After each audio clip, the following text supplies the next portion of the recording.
Citoyennes, citoyens, bonjour et bienvenue dans Dernières Nouvelles des Étoiles, l'émission qui vous résume l'actualité spatiale toutes les semaines.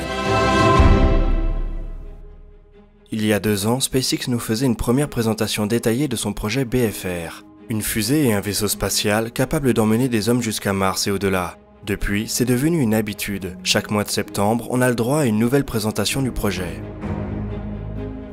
La dernière de ces conférences a eu lieu hier aux États-Unis. L'occasion pour Elon Musk de nous détailler les nouveaux choix architecturaux de la BFR et de nous parler de sa première mission habitée, un survol touristique de la Lune. La BFR a encore une fois beaucoup évolué par rapport à l'année dernière. L'ensemble booster plus vaisseau gagne en longueur. La fusée sur son pas de tir devrait ainsi culminer à 118 mètres de hauteur, c'est 12 mètres de plus qu'en 2017. Le vaisseau spatial BFS passe de 48 mètres de longueur à 55.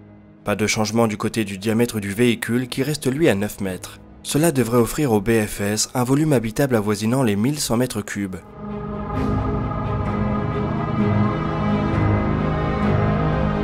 SpaceX n'a pas encore vraiment planché sur l'intérieur du vaisseau. Ce dernier sera adapté en fonction de la mission avec des systèmes de support de vie plus ou moins complets.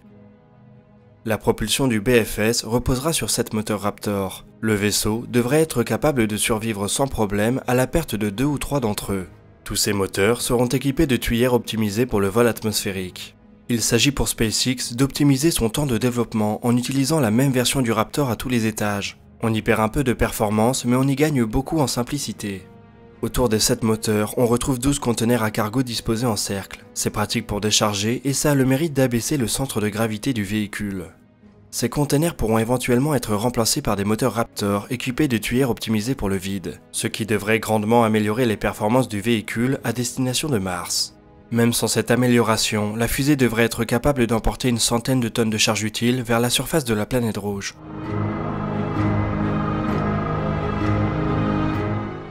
La silhouette générale du BFS est transformée par l'arrivée de 3 grandes ailettes à l'arrière, auxquelles il faut ajouter 2 ailerons rétractables à l'avant. Ces 2 ailerons et 2 des ailettes arrière seront mobiles, c'est eux qui guideront la trajectoire de la fusée au cours de sa rentrée atmosphérique. Les pieds qui serviront à l'atterrissage du vaisseau sont encastrés au bout des ailettes arrière. La silhouette globale du BFS rappelle ainsi fortement la fusée de Tintin. BFR et BFS ont encore un long travail de développement devant eux. Elon Musk espère réaliser des petits sauts atmosphériques dès l'année prochaine et un premier vol orbital d'ici 2 ou 3 ans. Attention toutefois, il avoue lui-même qu'il s'agit d'un calendrier optimiste, si tout se déroule à la perfection. Il faudra donc probablement s'attendre à des délais supplémentaires. Le coût du développement du véhicule est estimé à environ 5 milliards de dollars. Une partie de cette somme a été avancée par le milliardaire japonais Yusaku Maezawa. En contrepartie, il deviendrait le premier passager de la BFR pour une mission de survol de la Lune qui pourrait prendre place dès 2023. Il en profiterait pour inviter des artistes à partager l'aventure, un vrai scénario de science-fiction.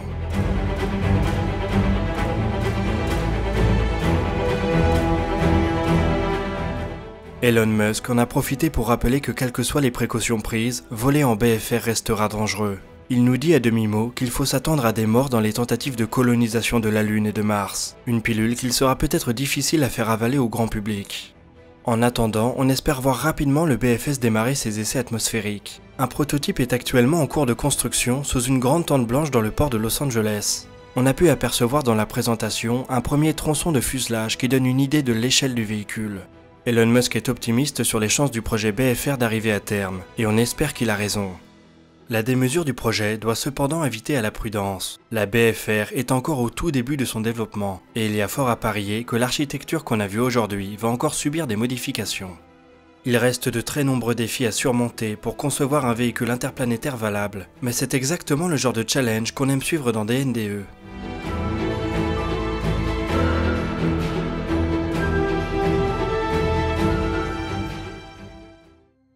Allez, on a beau se dire que SpaceX est une entreprise bien ambitieuse, elle reste insignifiante aux échelles dont on va parler dans cette seconde news. 2 papiers viennent d'être publiés dans la revue scientifique Astrophysical Journal détaillant la découverte d'un quasar très intéressant. Pour rappel, les quasars sont des noyaux très actifs de galaxies. Dans ces noyaux, un trou noir central extrêmement massif amasse de la matière dans son disque d'accrétion, puis l'expulse le long des lignes de son champ magnétique. Les énergies en jeu sont tellement importantes que les jets de matière d'un quasar peuvent approcher la vitesse de la lumière.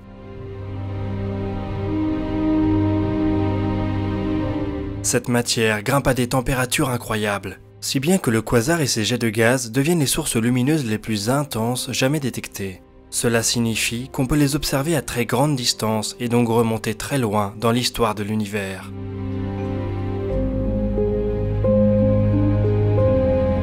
Le quasar qui nous intéresse aujourd'hui s'appelle PSO J352 4034-15 3373. On va utiliser son diminutif P352-15 pour le reste de cette news. La lumière qu'on observe de P352-15 a été émise il y a 13 milliards d'années, quand l'univers était lui-même âgé de quelques centaines de millions d'années. Or, nos modèles indiquent que l'univers à cette époque était très différent de ce qu'il est aujourd'hui. Les étoiles et les galaxies qui ont pu se former à ces dates n'ont donc pas grand-chose à voir avec leurs cousines plus récentes. En observant P352-15, on espère donc glaner quelques indices sur cette période de l'histoire de l'univers qu'on appelle la rayonisation.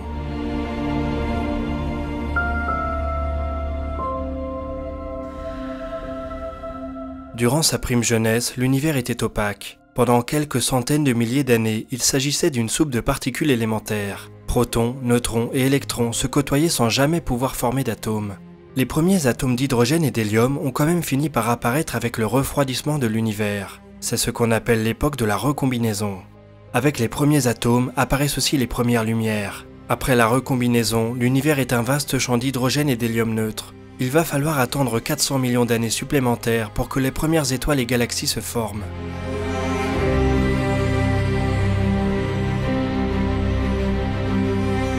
Ces premières étoiles sont des monstres pouvant atteindre 1000 masses solaires. Elles brûlent très vite et meurent dans des explosions gigantesques donnant naissance aux premiers trous noirs. Le rayonnement de cette première génération d'étoiles ionise les nuages d'hydrogène environnants. Et c'est pour cela qu'on parle d'époque de rayonisation pour cette partie de l'histoire de l'univers. Pour le moment, cette chronologie est encore sujette à débat.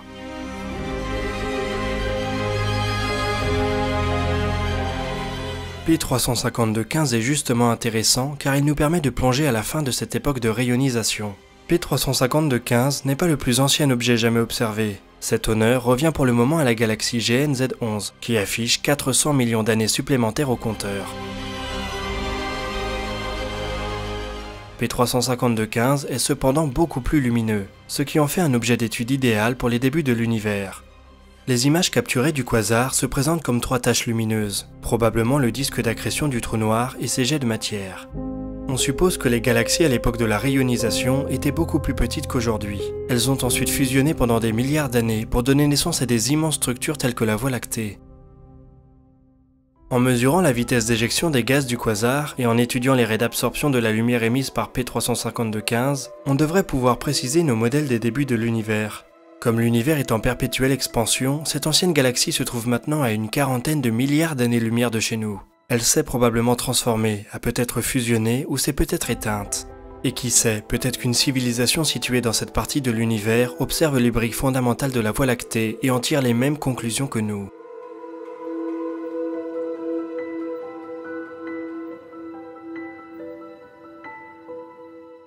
Pour finir ce tour des actualités spatiales, on va retourner dans notre système solaire. 2 missions de retour d'échantillons à destination d'astéroïdes vont effectuer leur prélèvement cette année. On leur a consacré un dossier de l'espace que je vous mets en fiche et que vous pouvez retrouver dans la description. Ces 2 missions ont des objectifs et des calendriers assez similaires. Il s'agit de la mission américaine OSIRIS-REx et de la mission japonaise Hayabusa 2.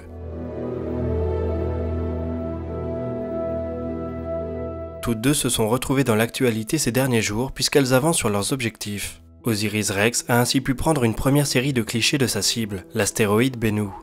Alors certes, on ne voit pas grand chose, mais on va pardonner à la sonde qui fait de son mieux à encore 2,3 millions de kilomètres de distance. Il lui faudra encore quelques semaines pour boucler le trajet. Elle devrait arriver sur site le 3 décembre. Avant de prélever son échantillon, la sonde passera 1 an à étudier Bennu sous toutes les coutures. Une cartographie précise permettra de choisir le site de prélèvement de l'échantillon. Une fois sa précieuse cargaison en poche, OSIRIS-REx reprendra le chemin de la Terre. Il faudra encore patienter jusqu'en septembre 2023 avant de pouvoir analyser ce dernier dans des laboratoires terrestres.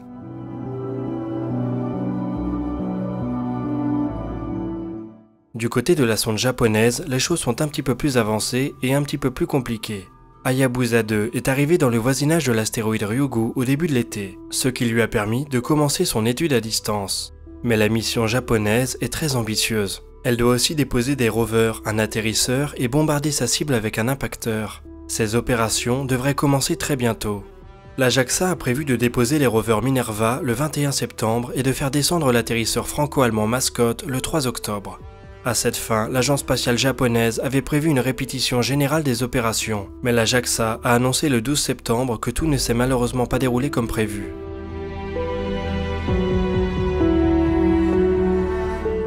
La manœuvre prévoyait d'amener la sonde à 30 mètres d'altitude au-dessus de sa cible. Arrivée à 600 mètres au-dessus de Ryugu, Hayabusa n'a pas pu mesurer son altitude correctement.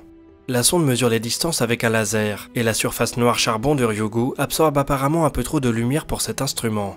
La sonde en elle-même est parfaitement fonctionnelle, mais la méthode d'approche est à revoir.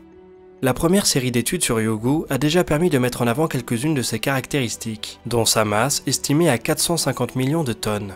Cela est suffisant pour doter l'astéroïde d'une petite gravité de surface équivalente à 1,80 millième de celle de la Terre. C'est très faible, mais cela sera suffisant pour faire descendre atterrisseurs et rovers en chute libre jusqu'à la surface. Il n'y a plus qu'à espérer que la JAXA règle rapidement ses problèmes d'altimétrie pour qu'on puisse passer à la suite du programme.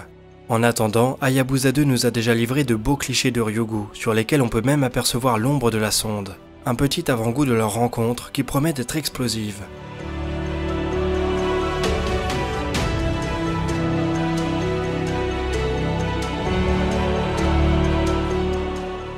Et nous voilà déjà au bout de cet épisode de Dernières Nouvelles des Étoiles. Comme d'habitude, je vous oriente vers les commentaires pour partager vos questions et remarques. On essaiera de répondre à quelques-unes de vos interrogations dans la vidéo de dimanche. Vous pouvez également consulter les sources qui ont servi à l'écriture de cette vidéo dans la description. Quant à nous, on se retrouve très vite pour de nouvelles vidéos sur la conquête spatiale et Star Citizen. D'ici là, citoyennes, citoyens, portez-vous bien.